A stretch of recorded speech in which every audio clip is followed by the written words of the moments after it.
하나님의 말씀은 베드로전서 3장 15절부터 17절까지 말씀을 보도록 하겠습니다. 우리 다 함께 한 목소리로 읽도록 하겠습니다. 너희 마음에 그리스도를 주로 삼아 거룩하게 하고 너희 속에 있는 소망에 관한 이유를 묻는 자에게는 대답할 것을 항상 준비하되 온유와 두려움으로 하고 선한 양심을 가지라. 이는 그리스도 안에 있는 너희의 선행을 욕하는 자들로 그 비방하는 일에 부끄러움을 당하게 하려 함이라. 선을 행함으로 고난을 받는 것이 하나님의 뜻일진데 악을 행함으로 고난 받는 것보다 나으니라. 아멘. 유발 하랄이라고 하는 역사학자가 있습니다. 젊은 사람입니다. 76년생이니까요. 그리고 이분이 한 10년 전부터 이제 아주 흥미있는 책들을 많이 쓰기 시작했습니다. 예루살렘에 있는 히브리 대학에서 역사학을 가르치는데 실은 역사도 가르치고 미래학에 대해서도 꽤 많은 의미 있는 책들을 내놓고 있기 때문에 요즘 꽤 각광을 받는 학자이기도 합니다. 물론 기독교적이지는 않습니다. 그분이 쓴 초기 책 중에서 대담한 작전이라고 하는 이름을 가진 책이 있습니다. 책 제목은 대담한 작전이고 부제는 서구 중세의 역사를 바꾼 특수작전 이야기, 그러니까 특수부대, 특수작전, 중세의 역사를 바꿨다는 거죠.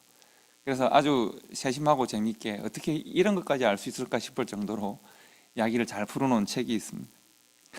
이제 그분이 설명하고자 하는 특수작전이란 이런 겁니다. 투입된 자원은 적게, 그러나 정치적으로, 결과적으로, 군사적으로 굉장히 큰 효과를 거둬내는 소규모 지역을 타겟으로 해서 짧은 시간 안에 수행하지만 결과적으로는 역사를 또 국가의 지형을 바꾸는 큰 결과가 나타나는 전쟁들이 있었다는 겁니다. 양쪽 나라와 양쪽 군대 간에 전면전을 하면 소모가 크죠. 시간도 오래 걸리죠. 그리고 양쪽 나라가 다 큰 피해를 입을 수가 있는데 효과적인 특수작전을 수행하면 최소한의 경비와 최소한의 피해를 아군에는 가지고 적에게 수뇌부나 적의 핵심에 큰 타격을 가해서 쉽게 항복을 받아낼 수 있는 그런 작전들을 말하는 겁니다. 예를 들면 여러분이 잘 아시는, 우리가 잘 아는 것 중에 트로이 목마를 아마 아실 겁니다. 예를 들면 그런 겁니다. 트로이라고 하는 나라와 그리스가 전쟁을 합니다. 그리스가 트로이를 침공해서 10년 동안 전쟁을 했습니다. 그런데 트로이가 워낙 견고하게 성을 지키고 있었기 때문에 양국이 다 함께 지쳐갑니다. 10년 동안 공격했지만 결과가 없습니다. 그래서 그리스가 마지막으로 사용한 작전이 뭔가 하면 큰 목마를 만듭니다. 그리고 목마 하나를 성 밖에 놔두고 전쟁터에 놔두고 자기들은 퇴각을 해버립니다. 트로이가 와 드디어 이겼다 하고는 축제를 벌이고 목마를 성으로 가져가죠. 이 목마는 이제 그들의 전리품이 되었습니다. 큰 목마니까요. 그런데 다 함께 축제를 즐기고 술을 마시고 잠이 든 그날 밤에 드디어 작전이 벌어집니다. 어떤 작전이 벌어졌을까요? 목마 안에 사람이 숨어 있었습니다. 30명의 정예부대가 숨어 있어서 목마 밖으로 나와서 성문을 엽니다. 그리고 그 열린 성문으로 그리스 군대가 들어와서 싸움 전쟁터가, 그 이전에는 성 밖에 전쟁터에서 전투가 벌어졌었는데 이제는 성 안으로 그리스군이 들어와서 싸움이 벌어지게 된 것이죠. 누가 이겼을까요? 당연히 그리스가 이기게 됩니다. 예를 들면 특수작전이란 이런 것입니다. 유발 하랄이, 이름이 희한하죠. 이 하랄이라고 하는 작가가 주장하는 것은 중세 유럽의 역사를 또 지형을 바꾼 것이 나라와 나라가 전면으로 충돌하는 전쟁이 있는 것이 아니라 오히려 아주 세밀한 이런 작전들이 역사를 많이 바꿨다고 주장을 합니다. 그리고 이런 특수한 작전들의 공통적인 특성이 있습니다. 이런 대부분의 작전들이 가지는 특성은 뭔가 하면 이 작전을 주도한 사람들이 다른 전략가들과는 다르게 전선, 즉 싸움이 형성되는 라인이 있잖아요. 그 전선의 개념을 바꿨다는 겁니다. 무슨 말인가 하면 예를 들면 트로이 전쟁에서도 한번 보십시오. 10년 동안 성 밖에서 혹은 성 밖에 있는 넓은 공터에서 우리가 한번 싸워보자 하고는 싸운 거예요. 10년 동안 수많은 사람이 죽고 수많은 재정을 투입했지만 전쟁이 끝나지가 않았단 말이죠. 그런데 그리스에 있는 어느 작전을 전략가가 고민을 한 거죠. 어떻게 하면 이길 수 있을까? 싸움은 성 밖에서 해야 되는 것이 아니라 성 안으로 들어가 싸워야겠다. 전선이 견고한 성이 있는 성 밖에서 이루어지는 것이 아니라 성 안에서 전선이 만들어지면 승리할 수 있겠다 해서 성 안으로 부대를 투입하고 성문을 열어서 전선이 성 안에서 형성되는 것이죠. 들판에서 전선이 만들어지는 것이 아니라 적군의 수뇌부에서 적군 안에 들어가서 전선을 만들어서 그곳에서 싸움을 하는 것이죠. 전쟁이 성 밖에 있을 때는 10년 동안 소모했지만 성 안으로 들어왔을 때는 성 안에서 전쟁을 끝낼 수가 있었습니다. 중세의 많은 전쟁들이 그랬습니다. 나라와 나라가 국경을 근처에서 싸워봐야 그들은 함께 멸망당하는 경우도 많았습니다. 전쟁에서 이겼는데 워낙 소모가 크다 보니까 그 나라가 왕조가 망해버리는 일도 많았단 말이죠. 하지만 지혜로운 지휘관이 전선의 개념을 새롭게 이해하고 소규모 전투를 전선을 성 안으로 만들어서 그들 안에서 전투를 해서 그들을 패배시키는 일들이 있었다는 것입니다. 그래서 이제 유발 하라리라고 하는 작가가 새로운 전선의 개념과 그것에 맞는 특수한 작전이 역사를 바꿨다라고 하는 재미있는 책을 썼습니다. 왜 이런 말씀을 드리냐 하면 제가 지난주까지 한 10주 가까이 선교적 교회라는 제목으로 말씀을 많이 나누었는데 얼마나 우리가 함께 생각을 잘 나누고 있는지를 한번 오늘은 점검을 했으면 좋겠다는 생각이 들었습니다. 선교적 교회는 선교를 프로그램화하는 교회, 즉 선교라고 하는 프로그램을 가지고 있는 교회를 말하는 것이 아닙니다. 선교적 교회란 모든 성도가 생활과 삶의 현장, 여러분이 살아가고 있는 땅 끝, 여러분이 살아가고 있는 시간의 끝과 땅 끝에서부터 하나님의 말씀을 전하고 세상과 복음으로 교제하는, 소통하는 그런 삶을 사는 것을 말하는 것입니다. 즉 교회가 어느 선교사에게 얼마나 선교원을 하는가 하는 것이 선교적 교회가 아니라 여러분들이 지난 일주일 동안 살아가면서 세상과 어떻게 복음적으로 교제했는가 하는 것을 보는 것이 선교적 교회입니다. 그래서 오늘 전선이라고 하는 개념을 가져와서 선교적 교회를 우리가 한번 함께 이해해 볼까 합니다. 지난 1월 정도에 그 한국 한인 대형교회, 그러니까 뉴저지에 있는 한인 큰 교회가 자기들이 속했던 PCUSA라고 하는 미국 장로교회죠. 교단을 탈퇴하는 과정에서 큰 화제가 된 적이 있습니다. 심지어 한국 언론에도 보도가 되고 미국 언론에도 보도가 됐었습니다. 교회 이름을 실명을 말씀드리면 필그림 교회라고 하는 교회가 이제 PCUSA를 탈퇴하는 과정에서 큰 화제가 많이 됐습니다. 법적으로 아직까지도 해결이 안 된 문제들이 있기 때문에 그렇습니다. 이 교회가 저희 교회랑 꽤 가까운 교회입니다. 저희 수련회 할 때마다 참석하는 창신이네가 그 교회에 출석을 하고 있기도 하고 그 교회 장로니까요. 그래서 가까운 많은 소식들을 듣게 되었습니다. 일의 시작은 한 4, 5년 전에 미국 장로교회 PCUSA라고 하는 교단이 진보적인 신학 노선을 택하면서부터 발생하기 시작했습니다. 물론 그 교단은 좀 신학적으로 많이 좀 폭이 넓고 소위 말하는 좀 진보적인 입장을 취하는 교단이어서 그런 위험성이 있었습니다만 이제 그 교단이 신학적으로 자기들 입장을 정리했습니다. 특별히 이제 많은 새로운 입장을 정리한 것 중에서 성경적인 결혼관에 대한 입장을 정리했습니다. 그 교단이 어떻게 입장을 바꿨냐면 이전까지는 한 남자와 한 여자의 결합을 결혼이라고 기술했습니다. 그런데 이제 4, 5년 전에 그 PCSA 교단이 한 남자와 한 여자의 결합을 결혼으로 규정하지 않고 두 인격체의 결합으로 결혼을 정의했습니다. 그 차이를 여러분 아시겠습니까? 한 남자와 한 여자의 결합은 이제 동성 간의 결혼과 가정의 구성을 인정하지 않는 것이고요. 두 인격체의 결합은 동성 간의 결혼을 인정하는 것입니다. 그리고 그뿐만 아니라 동성애자들의 동성애 결혼을 한 동성애자들의 목사 한 수와 장로 한 수를 허용했습니다. 이 결정에 반대하는 교회들이 복음언약 장로교단이라고 하는 EOC 교단을 새롭게 만들고 그 교단을 탈퇴하고 새로운 교단에 가입하기 시작했습니다. 솔직히 말씀드리면 미국 교회들은 은혜로운 결별이라고 하는 이름을 딱 붙여서 이름 자체를 은혜로운 결별이라고 붙였습니다. 그래서 이렇게 쉽게 교단으로 새로운 교단이 형성되었죠. 문제는 이제 한인 교회들인데요.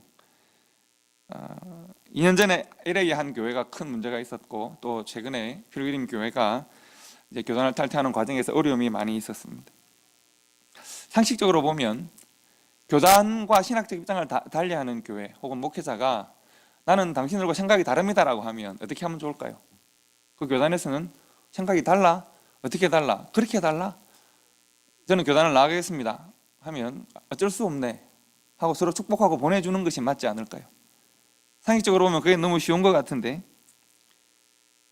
남아있는 교회와 목회자들이 그런 좀 쉬운 결별, 또 자기들 이름 붙인 만큼 어디로운 결별을 원하지 않았습니다. 왜 그럴까요? 필그림 교회가 혹은 필그림 교회 그 담임 목사님이 동성애라고 하는 것을 이슈로 해서 그러한 선명한 기치를 딱 들고 교단을 나가면 남아있는 우리는 뭐야? 이런 생각을 하게 되는 거죠. 마치 우리는 그러면 동성애를 대단히 지지하고 우리는 성경의 가치를 믿지 않는, 그럼 너희들만 순결하고 우리는 잘못된 거야? 이런 생각들을 하게 되다 보니까 감정이 발생하고 서로 비난하고 비판하게 되는 일들이 있었습니다. 그래서 어떤 목회자와 교회는 우리는 남아서 교단을 개혁할 것이다, 또 서로의 생각의 차이를 인정하자, 우리가 이렇게 교단을 깰 만큼 이것이 큰 문제냐, 혹은 너희만 순결하고 우리는 더러우냐, 다양한 논쟁들이 4, 5년 동안 계속 있었습니다. 그래서 대부분의 교회들이 교단을 탈퇴하지 못했고 필그림 교회는 상징적으로 대형 교회인데 교단을 결국은 탈퇴하는 과정이 5년이 걸렸다는 말입니다. 필그림 교회는 성인이 한 2,000명 출석을 하고 또 애들까지 합쳐서 3,000명이 넘는 큰 교회입니다. 그리고 아주 수천만 불대의 큰 교회 건물을 가지고 있었는데, 문제는 TCUS 교단이 좀 독특하게 모든 교회에 속한 부동산, 재산이 다 교회가 가지고 있는 모든 재산이 다 교단에 속해 있습니다. 교단이 이것을 풀어주지 않으면 교회가 아무것도, 비록 우리가 헌금을 하고 세운 교회이지만 우리가 헌금을 하고 세워서 이 교회의 재산이 형성되었는데 이것을 가지고 나갈 수가 없단 말이에요. 그래서 법적으로 필그림 교회는 아무것도 가지지 못하고 교인들만 나가서 따로 예배를 드려야 되는 일이 발생했습니다. 쉬울까요? 쉽지가 않죠. 그러다 보니까 교회가 5년 동안 이러지도 못하고 저러지도 못하는 상황에서 최근에는 결국 나가게 되었는데, 학교를 전전하면서 또 혹은 미국 교회 중에서 예배당을 빌려주는 곳을 전전하면서 예배를 드리고 있고, 그 교회 건물과 교회 재산을 아무것도 손대지 못하는 과정에 있습니다. 그리고 그동안 5년 동안 있었던 모든 비용을 이제 이 교회 목회자와 장로들이 책임을 져야 한다는 소송까지 당한 상태로 그야말로 쫓겨나고 말았습니다. 어떻게 하면 좋을까요? 어려운 지경에 처해 있습니다. 그런데 이 문제를 좀 큰 시각으로 보면, 또 제가 오늘 말씀드리고 있는 전선의 시각으로 보면 좀 우리가 다르게 볼 수 있습니다. 여러분, 지금 싸움이 어디서 벌어지고 있는 걸까요? 교회와 교단이 세상을 저 앞에 두고 어떻게 하면 세상을 복음으로 변화시킬까를 고민하면서 교회 밖에 저기 세상 가운데 한 지점을 정하고 그곳에다 세상과 부지런히 싸우고 있습니까? 세상의 문화와 세상의 여러 가지 잘못된 도덕과 윤리와 잘못된 법과, 그래 세상을 변화시키기 위해서, 복음으로 바꾸기 위해서 어떻게 하면 그들을 복음으로 바꿀 것인가 하는 것을 세상으로 나아가서 세상으로 진출해서 복음을 가지고 싸우고 있습니까? 아니면 교회와 교단이 그들 안으로 문제를 가져와서 지금 싸우고 있습니까? 지금 문제가 교회 안으로 들어와 있습니다. 여러분, 성 안에서 싸우는 사람들이 이길까요? 성 밖에서 싸우는 사람들이 이길까요? 우리가 성을 전쟁터로 내어주면 우리가 패배할 수밖에 없습니다. 누가 싸우고 있는가? 동성애라고 하는 이슈 혹은 신학정제라는 이슈들이 교회에 도전하는, 세상이 교회에 대하여 도전하는 이슈들인데, 그런데 어리석게도 교회가 교회 안에서 서로 싸우고 있습니다. 싸움의 주체가 교회이고 싸움의 대상도 교회입니다. 전선의 관점에서 보면, 전선이라고 하는 것은 전쟁에서 직접 전투가 벌어지는 지역 혹은 그런 지역들을 연결하는 선이 전선인데요, 오늘날 교회와 세상의 전선이 어디 형성되어 있느냐 하면, 교회가 있고 세상이 있을 때 세상 안에 교회가 있는데, 교회와 세상이 만들어내는 전선이 교회 밖에 마련되어 있는 것이 아니라 교회 안으로 쑥 들어와 있습니다. 세상이 교회 안에 들어와서 교회를 허물고 있다는 이야기입니다. 교회와 교회가 분쟁하고 성도와 성도가 분쟁합니다. 현대교회는 오랫동안 교회라고 하는 성을 쌓아왔습니다. 그리고 성 안으로 사람들을 불러 모았습니다. 마치 교회라고 하는 성은 구약의 도피성과도 같고 장차 도래할 하나님 나라와 같다라고 생각을 했습니다. 그래서 예수님께서 말씀하신 와보라 라고 하는 말을 어떻게 해석했냐면 우리 교회로 오라 하는 말로 해석해 왔습니다. 교회 성장의 가장 큰 덕목이 되고 큰 교회면 좋은 교회로 생각을 했었습니다. 지금은 농담처럼 말하지만 그때 들을 때는 당황했던 이야기가 있습니다. 필라델피아에서 큰 교회 저와 개인적으로 만나고 그리고 상담하고 했던 분들 중에서 목사님 참 좋은 분이네요. 예, 감사합니다. 그런데 왜 개척교회 같이 고생을 하시면 큰 교회 부목사를 하시면 편하실 텐데, 이런 이야기를 제가 한두 번 들은 게 아닙니다. 큰 교회가 좋은 교회이고 편한 교회이고 그것이 선이라고 하는 생각들을 우리는 오랫동안 가져왔었습니다.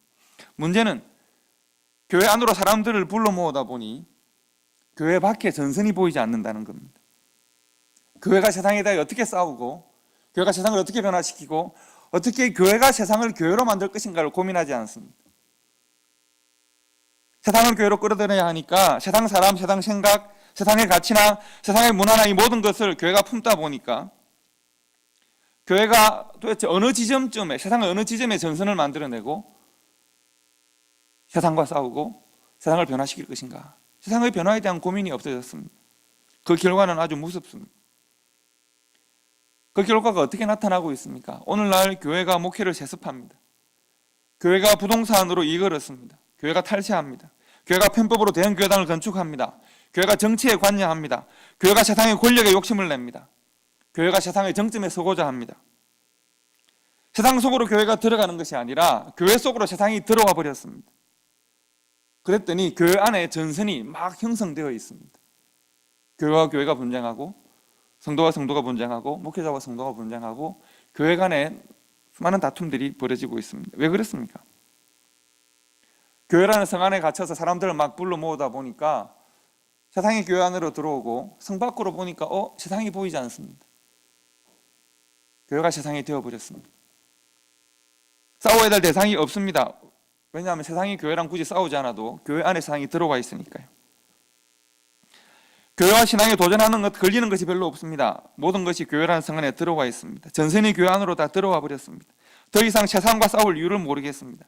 세상의 모든 문화를 다 수용해버렸고 세상에 저항하고 전선을 형성하고자 하는 성도들은 성 밖으로 나가서 말을 달려 싸우는 것이 아니라 성 안에서 교회와 먼저 싸워야 합니다. 교회가 이래서는 안 되겠다. 교회를 개혁해야겠다. 우리 신앙이 이래서는 안 되겠다. 성 밖에 나가서 싸워서 성을 지키고 확장하고 승리를 해야 되는데 성 안에서 교회 안에서 먼저 우리가 싸우고 지치고 쓰러지는 일들이 있다는 것입니다. 이것이 21세기 현대 교회의 비극적인 현실입니다. 여러분, 우리 교회는 오래전부터 복음적 중립지대라는 말을, 선교적 교회라는 말을 대신해서 사용해 왔었습니다. 복음적인 중간지대를 만들어야 된다는 말을 아마 여러분 들으시면서 목사님 무슨 말을 하려고 하나 생각했는지도 모르겠습니다. 복음적 중간지대라고 하는 말을 전선의 개념으로 생각하시면 좀 더 이해하실 수가 있습니다. 우리 신앙과 성도로서의 삶의 경계, 교회로서의 경계를 저 먼 곳에 좀 두자는 이야기입니다. 저 먼 곳에 경계를 만들어내고 그곳에서 싸우자는 이야기입니다. 그리고 교회와 혹은 성도로서의 나의 삶과 내가 만들어내는 전선 그 사이에 있는 공간을 복음적인 공간으로, 복음으로 해방된 공간으로, 복음으로 살아가는 공간으로 만들자는 이야기입니다. 그러면 내가 어디에 나의 전선을 만들어야 될 것인가? 바로 그것이 나의 직장이자 나의 가정이자 내가 만나는 사람들이자 내가 즐기는 현대 문화입니다. 우리 복음과 신앙의 경계, 삶과 신앙의 경계를 저 밖에 교회 밖으로 밀어내고 그 경계와 교회 사이, 그 경계와 성도로서의 나의 삶 사이에 복음으로 만들어내는 영향력의 공간, 내가 복음으로 살아가는 삶의 공간, 복음을 실천하는 공간으로 만들자는 말입니다. 신앙과 불신앙의 경계를 교회 안으로 두면, 교회와 세상의 경계를 교회 안으로 두면 교회 안에서 우리는 부지런히 싸워야 합니다. 소중한 우리 믿음의 공동체, 이 땅에 세워진 하나님의 나라, 한 가족되고 형제된 교회, 우리 이런 것을 말하면서 우리 안에 전선을 놓아두면 우리가 서로 비판하고 서로 싸워야 합니다. 세상에 대해서 복음으로 싸우는 전선을 교회가 아닌 세상에 대하여 싸워야 되기 때문에 교회는 함께 모여 예배하고 서로 격려하고 서로를 돕고 신앙을 고백하고 예배하고 그리고 회복하고 그리고 우리가 세상으로 나아가서 우리의 삶의 전선에서 세상과 교제하고 때로는 싸우고 세상을 설득해서 그들을 교회로 만드는 일을 세상에 나가서 해야 된다는 이야기입니다. 우리의 삶의 현장, 우리가 일하고 즐기고 만나고 살아가는 삶의 현장에서 교회와 세상의 전선을 만들어내자. 이것이 복음적 중직대의 개념입니다. 교회라는 성 안으로 모이는 사람들을 자꾸 불러 모으는, 우리와 당신들이 다르지 않습니다. 오시라고 하는 것이 아니라 교회에서는 훈련하고 준비하고 채우고 치료받고 고치고 해서 세상으로 나아가서 내 가정이 전선이 되고 내가 다니는 학교가 전선이 되고 하나님 내게 주신 기업, 나의 직장이 전선이 되고 내 사업장이 전선이 되어야 합니다. 날마다 반복하는 삶의 현장에서 내가 교회와 성도로서 세상을 만나고 때로는 싸우고 때로는 설득하고 영향을 미치고 세상을 교회로 만드는 일을 그곳에서부터 시작해야 합니다. 오늘날 교회가 바로 이 일에 실패하고 있습니다. 이 일에 실패하면 어떻게 되는지 아십니까? 내가 삶의 현장에서 만나는 사람들이 나처럼 되고 싶어 하지를 않습니다. 내 안에 있는 신앙, 내 안에 있는 가치, 나의 삶의 방식에 영향을 받지 않습니다. 내가 당신처럼 되고 싶지가 않습니다. 왜요? 우리 안에 있는 신앙이 우리의 삶에서 역사하지 못하기 때문에 내가 가지고 있는 신앙 혹은 교회와 내가 만들어내는 삶의 모습 사이의 이 공간에서 내가 전혀 영향력을 발휘하지 못하기 때문에 사람들은 나처럼 되기가 싫습니다. 사람들은 우리 가정처럼 되기가 싫습니다. 사람들은 교회처럼 되기가 싫습니다. 우리가 고민해야 합니다. 내 사업장이 성도로서의 내가, 하나님의 자녀로서의 내가 만들어내는 나의 직업과 나의 사업장에서 나의 모습이 믿지 않는 사람의 사업장과 나의 모습과 뭐가 다른가? 내 직장에서의 생활 태도와 방법이 불신자의 것과 무엇이 다른가? 내가 사람을 만나는 방식이, 내가 돈을 사용하는 방식이, 내가 현대 문화를 대응하는 방식이, 내가 매일매일 나의 일상을 살아가는 이 방식이 믿지 않는 사람의 것과 뭐가 다른가? 내가 교회 와서 주일을 예배하고 일정 부분 헌금하고 내가 어느 부분 교회 와서 교제하고 즐기는 것 외에 나의 6일 동안의 삶이 혹은 교회에서 있는 2시간 삶 외에 다른 삶이 내가 세상과 뭐가 다른가를 고민하셔야 합니다. 내가 사람과 직업과 대중문화와 돈을 대하는 태도와 방식이 세상과 뭐가 다른가? 내가 사람과 직업과 대중문화와 돈을 대하는 이 방식으로 바로 이러한 나의 태도로 세상을 설득해서 교회되게 하는가? 아니면 바로 이 방식이 나로 하여금 점점 세상되게 만드는가를 우리가 고민해야 합니다.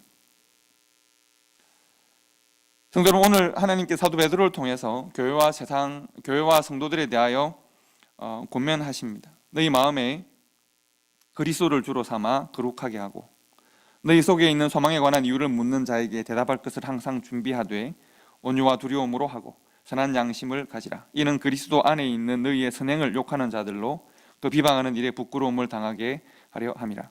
선을 행함으로 고난을 받는 것이 하나님의 뜻일진데 악을 행함으로 고난 받는 것보다 나으니라. 오늘 이 말씀에는 성도와 교회가 세상 가운데 세상을 교회로 만드는 일을 해야 하는 귀한 사명을 가지고 있는 여러분과 제가 마음 가운데 다시 한번 질문하고 확인해야 되는 것이 무엇인지를 말하고 있습니다. 가장 먼저 너희 마음에 그리스도를 주로 삼아를 묻습니다. 예수가 그리스도인지를 묻습니다. 예수가 우리의 마음과 삶의 그리스도인지를 묻습니다. 여러분 한번 고민해 보시겠습니까? 예수는 우리에게 그리스도입니까? 이것은 내가 구원받았습니까? 이런 걸 물어보는 것이 아닙니다. 물론 그것을 포함하겠지만요. 예수가 그리스도입니다 하는 것을 쉽게 우리가 고백합니다. 예수 믿습니다. 그러나 예수가 그리스도라고 하는 것은 좀 더 심각한 신앙의 고백과 삶의 현신을, 삶의 실천을 전제로 합니다. 예수가 그리스도입니다라고 하는 것은 예수가 나의 구주이심을 고백함과 동시에 예수라고 하는 삶의 가치가 내 삶의 가장 중심되고 가장 의미 있는 가치임을 고백하는 것입니다. 예수 그리스도의 추구했던 그 가치가 내 삶의 가치가 된다는 것을 말하는 겁니다. 예수님처럼 살기로 결정하는 것입니다. 삶의 방식, 삶의 태도, 삶의 과정과 삶의 가치가 십자가임을 내가 고백하는 것입니다. 그것이 예수가 그리스도입니다라고 하는 고백입니다. 내 삶은 결코 십자가와 함께하지 않으면서 예수가 그리스도입니다, 구원받기를 바랍니다. 이것은 영적 이기심의 극치를 말하는 것입니다. 예수가 그리스도라고 하는 것은 내가 내 삶에서 십자가를 선택합니다라고 하는 것과 같은 말입니다. 그래서 가장 먼저 너희 마음에 예수가 그리스도인지를 지금 묻고 있습니다. 우리가 이 부분에 대하여 대답할 수 있어야 합니다. 두 번째, 예수가 그리스도임을 고백하는 그런 성도들은 세상 가운데 살아가다 보면 세상이 우리들에게 질문을 합니다. 오늘 성경에 보시면 우리 안에 있는 소망에 관한 이유를 묻는 자들이 있다고 했습니다. 여러분, 우리 안에 있는 소망에 관한 이유를 묻는 자들이 세상 사람들이겠습니까? 아니면 예수 믿는 사람들이겠습니까? 당연히 우리가 만나는 세상 사람들이 우리들을 보고 여러분과 나는, 당신과 나는 차이가 있는 것 같습니다. 나는 이렇게 사는데 당신은 보니까 뭔가 삶이 힘들고 어렵고 삶의 상황이 어떠하든 간에 당신에게는 소망이 있는 것처럼 보입니다. 당신은 왜 소망을 가지고 삽니까? 우리 안에 있는 소망에 관한 이유를 묻는 자들이 있다는 것입니다. 있다고 했습니다. 있습니까? 만약 여러분들이 왜 세상 가운데 살아가는 많은 사람들에게 당신은 왜 나와 다릅니까를 질문 받으셨다면 이 성경 말씀은 우리의 삶에서 옳습니다. 그런데 여러분들이 믿지 않는 사람들과 함께 살아가는데 그들이 여러분과 전혀 차이를 느끼지 못했다면 이 성경 말씀은 여러분들의 말씀이 아닙니다. 소망에 관한 이유를 묻는 자들을 만나셨어야 합니다. 예수가 그리스도라면 내 안에 있는 소망에 관한 이유를 묻는 자들을 만나셨어야 합니다. 그리고 그들에게 내 안에 있는 소망에 관한 이유를 설명할 수 있어야 합니다. 왜 나는 소망 가운데 사는가? 왜 나는 당신과 다른 삶을 사는가? 왜 나는 세상과 다른 삶을 사는가? 내 안에 예수 그리스도가 있기 때문입니다 라고 설명할 수 있어야 합니다. 세상은 우리의 소망의 이유가 되는 예수를 교회 가는 것을 통해 보고 싶어 하는 것이 아니라 우리의 삶의 모습을 통하여 보고 싶어 합니다. 내가 그들을 대하는 다른 방식을 통해서 보고 싶어 합니다. 그래서 그들도 우리처럼 되고 싶어 하도록 우리가 만들어야 합니다. 우리 안에 있는 소망을 증거하는 사명, 소망에 관한 이유를 증거하는 사명이 우리들에게 있습니다. 교회 안에 있을까요? 교회 밖에 있을까요? 당연히 우리가 만나는 저기 교회에서 출발해서 우리가 그들을 만나는 삶의 현장 저곳에 있습니다. 우리가 그곳에서 소망에 관한 이유를 설명하고 그 사이에 있는 모든 공간을 복음이 역사하는 중간지대로 만들어서 처음에는 중간지대였겠지만 복음적 지대로, 복음적인 삶의 영역으로 우리가 만들어 나아갈 때 교회의 영향력과 교회의 능력과 복음의 능력이 확장되어 나가는 것입니다. 하나님의 나라는 그렇게 확장되어 갑니다. 세 번째, 세상 속에 사는 성도들에게 있어서 가장 중요한 덕목은 선한 양심입니다. 선한 양심으로 살아가자라고 성경이 말합니다. 여기서 말하는 선함의 기준은 세상이 가지고 있는 도덕이나 윤리가 아닙니다. 법이 아닙니다. 나는 법 없이 살았습니다. 이것이 우리의 가치의 중심이 아닙니다.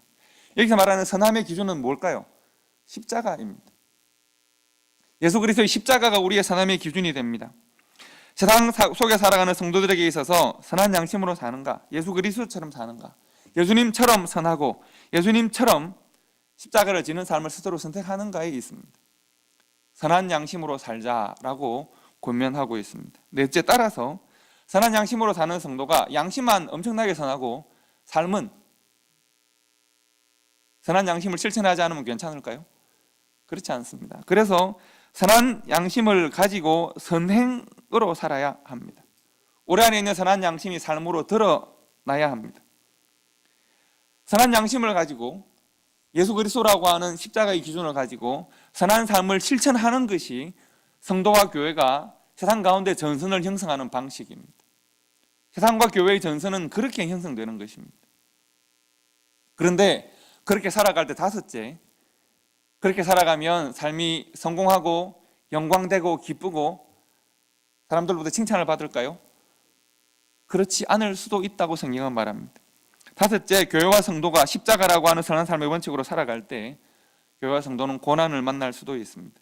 영광이 아닐 수도 있습니다. 선을 행함으로 고난을 기꺼이 감당하는 것이 하나님의 뜻입니다. 고난 때문에 선한 삶의 원칙을 포기하지 않으셔야 합니다. 삶의 결과가 좋지 않다고 아이고 믿음으로 살다가 하나님 이게 도대체 뭡니까? 라고 낙심하지 않으셔야 합니다. 욕하는 자들이 있고 비방하는 자들이 있고 핍박하는 자들이 있을 때 교회는 그것을 기쁨으로 감당해야 된다고 예수님이 말씀하셨고 그리고 베드로를 통해 하나님께서 말씀하십니다. 세상과 교회는 그렇게 전선이 형성되고 접전하고 그런 과정을 통해서 세상이 교회되어지는 것입니다. 혹은 우리가 그 싸움을 잃고 교회 안으로 전선이 형성되면 교회가 세상으로 바뀔 것입니다. 우리 본문을 다 함께 다시 한번 읽으시면 좋겠습니다. 성경을 다시 한번 더 보실까요? 베드로전서 3장 15절부터 17절까지 베드로전서 3장 15절부터 17절까지 다시 한번 더 읽도록 합시다. 제가 말씀드린 그 5가지가 본문 안에 다 들어 있습니다. 우리 천천히 다시 한번 읽도록 합시다. 너희 마음에 그리스도를 주로 삼아 거룩하게 하고 너희 속에 있는 소망에 관한 이유를 묻는 자에게는 대답할 것을 항상 준비하되 온유와 두려움으로 하고 선한 양심을 가지라. 이는 그리스도 안에 있는 너희의 선행을 욕하는 자들로 그 비방하는 일에 부끄러움을 당하게 하려 함이라. 선을 행함으로 고난 받는 것이 하나님의 뜻일진데 악을 행함으로 고난을 받는 것보다 나으니라. 아멘. 오늘 말씀을 통해서 우리 자신에게 중요한 질문 한 가지를 던져놓고 여러분들이 일주일 동안 또 계속 고민을 하시면 좋겠습니다.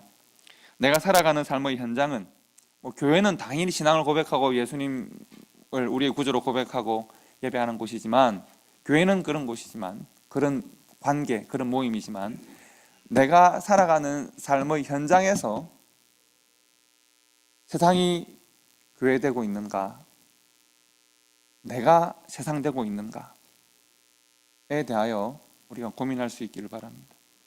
내가 살아가는 삶의 현장에서 사람들은 나 때문에 교회되고 있는가, 나는 세상으로 점점 변하고 있는가를 고민하고, 내가 세상과 나의 차이를 느낄 수 없다면 나는 이미 세상되어 있는 것입니다.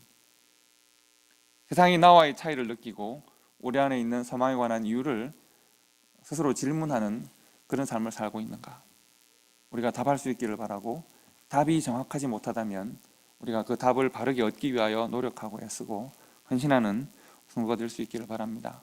우리의 삶의 모든 현장에서, 우리가 만나는 모든 삶의 모습들에서 세상이 교회되어지는 아름다운 역사가 있기를 주님의 이름으로 축복합니다. 기도하겠습니다.